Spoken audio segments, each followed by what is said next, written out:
放根胡萝卜洗一下，去皮，青椒对半切开，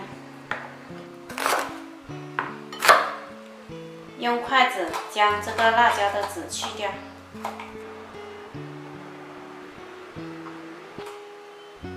将胡萝卜对半切开，切条，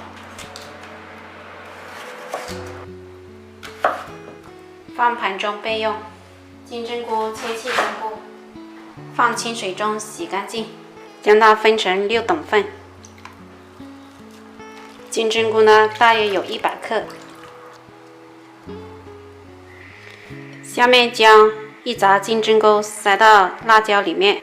为了防止金针菇脱落呢，我们再塞1根胡萝卜，这样就可以了。4个蒜切末，2根葱切末。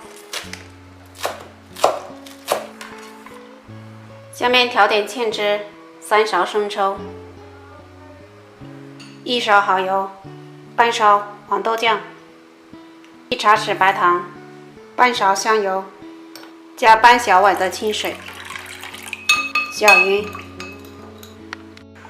热锅放油，气成热，将辣椒放下去，煎至两面金黄。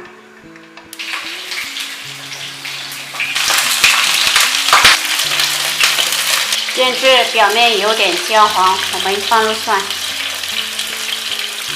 煎至两面焦黄呢，我们倒入刚才调好的芡汁，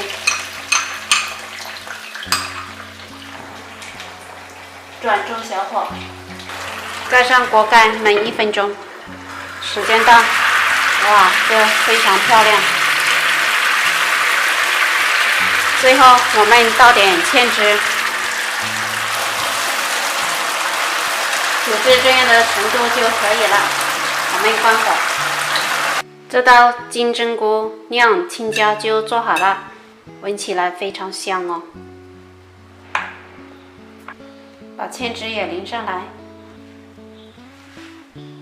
最后撒点葱花，美味继承。喜欢的朋友可以在家试一下。